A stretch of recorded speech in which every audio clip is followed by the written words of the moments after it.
일단 저희 또 공포 채널 아니겠습니까? 공포 채널이기 때문에 저희 구독자분들과 또 요괴를 공부해보는 시간을 잠깐 한번 가져볼게요.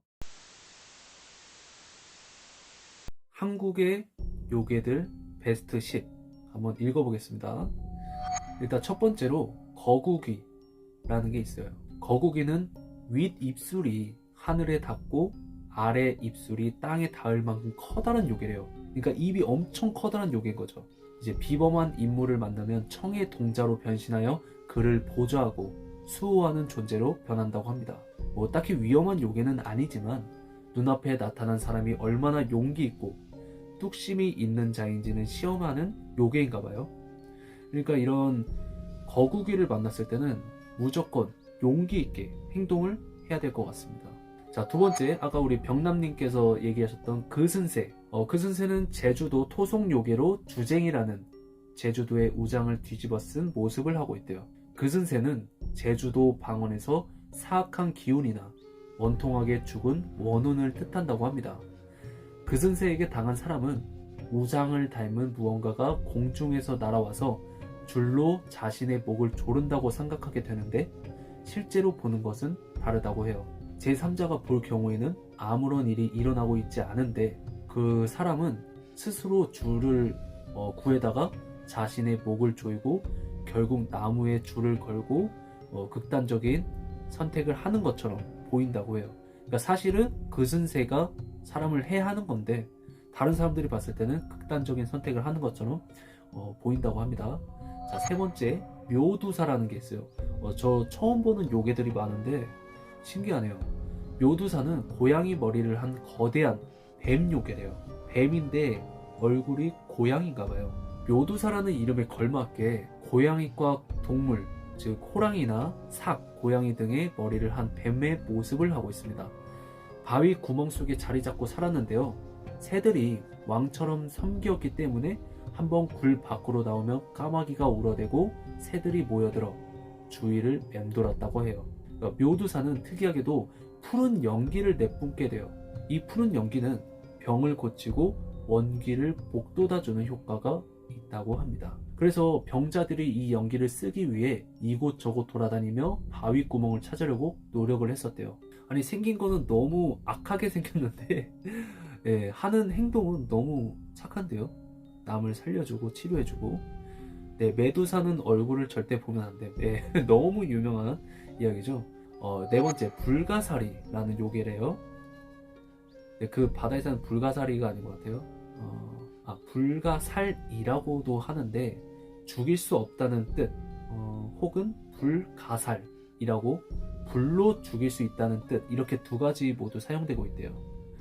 북한의 만화에서도 나올 만큼 북한에서 널리 알려져 있는 요괴라고 합니다. 그러니까 북한 요괴네요. 불가사리는 구전 전설과 동화에 등장하는 괴물로서 곰의 몸, 무소의 눈, 코끼리의 코, 소의 꼬리, 범의 다리를 가졌습니다.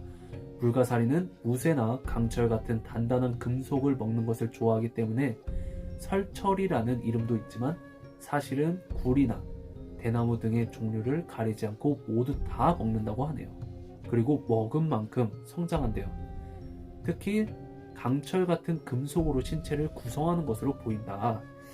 일단은 저희는 뭐 볼 수가 없겠네요. 북한에 있다고 하니까. 네, 드디어 나왔네요. 어둑신이. 어둑신이 또는 어둑선이라고도 부르는데요. 어둠을 상징하고 어둡지 않으면 힘을 전혀 못 쓴다고 합니다. 사람이 지켜보고 있으면 점점 커지고요. 계속 보고 있으면 계속해서 커져서 사람을 놀래키기도 합니다. 어두운 산길 등에서 등장하는 요괴로서 지나가는 사람이 가진 공포를 먹고 불어나서 자신을 보고 있는 사람을 해친다고 합니다. 예, 북한 말에 어둑신이를 올려다볼수록 크다라는 말이 있대요. 근데 뭐 어둑신이가 나타나면 그러면 불을 켜고 좀 이렇게 겁을 안 먹으면은 몸집이 커지지 않으니까 좀 괜찮지 않을까요? 네. 자, 이렇게 어둑신은 금방 넘어가고요. 자, 여섯 번째, 골출귀. 또 다른 말로는 무덤귀라고 합니다. 무섭네요. 죽었다가 다시 살아나는 것은 거의 모든 문명에서 등장하는 인류의 보편적인 소원이지만 그러한 소원이 실제로 이루어지는 경우는 극히 드물입니다. 허나 불가능하다고 꿈을 안 꿀 수가 없는지라 사람들은 상상으로 남아 죽음을 극복한 존재를 떠올리게 되어 있습니다. 그것은 바로 좀비라고 하는데요. 한국에도 죽었다가 되살아난 존재들이 있대요.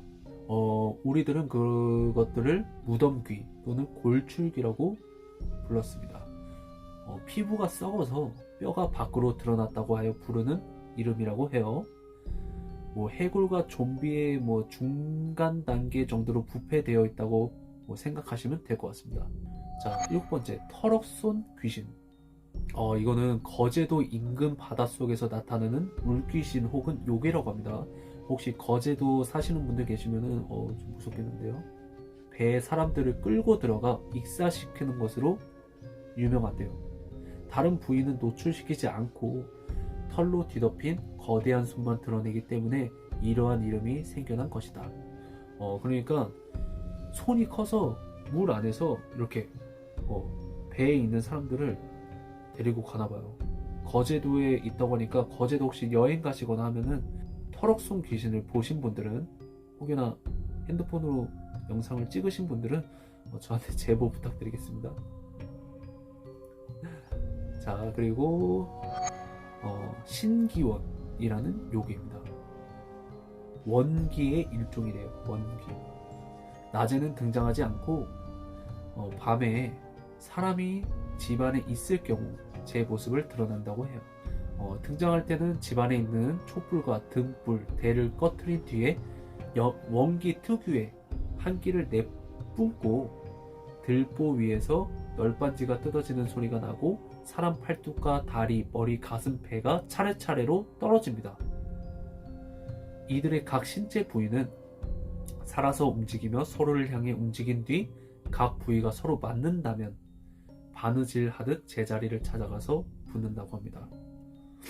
네, 터미닌 간 계신가? 네, 대추차나 생강차, 유자차 많이 드세요. 효과 있어요. 네, 저 먹고 싶은데 오늘 갑자기 어제인가부터 갑자기 겨울이 된 것 같아요. 그래서 코가 킁킁거리죠. 코 막힌 소리도 나고. 네, 감사합니다. 네, 다음 이무기. 자, 이무기는 많은 사람들이 알다시피 용이 되기 위해 물속에서 수행을 한대요. 1000년이 지나도 용이 되지 못하면 절망을 해서 난폭해진대요. 그러니까 좀 용, 뱀 아니에요? 예, 맞아요. 근데 1000년씩이나 좀 이렇게 기도를 하면은 좀 이렇게 해줄만 한데 괜히 좀 나쁘네요. 네.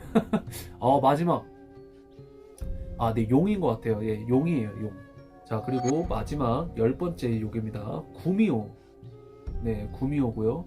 여우가 오래 살아서 요력을 가지게 되면 구미호가 된다는 건 알고 계시죠? 오래 살아 요력을 깊게 쌓을수록 꼬리의 수가 늘어나면서 9개가 최정점이라는 뜻이래요.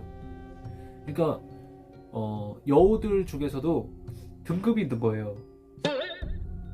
그러니까 여우가 요력을 가지게 됐는데 거기서부터 등급이 또 나눠지는 거예요. 나 요력 생겼어. 꼬리 2개 됐어. 했는데 옆에 보니까 꼬리가 3개야. 넌 아직 나한테 안 돼. 죄송합니다 선배님. 이런 느낌인 거죠. 그리고 3개 옆에 또 4개, 꼬리 4개짜리가 있어. 선배님 4개이십니까? 예, 사람과 간 먹고 사는 욕이라고 하는데 아무튼 최대가 꼬리 9개라고 합니다. 그 구미호가 아무래도 서열 1위 구미호라고 하죠. 네, 이렇게 해서 오늘 한국의 요괴까지 공부를 한번 해봤고 공포 공부 공포도 아는 만큼 더 무섭다 라는 취지로 같이 공부해보는 컨텐츠를 이렇게 해봐도 재밌을 것 같아요. 네, 그래서 아마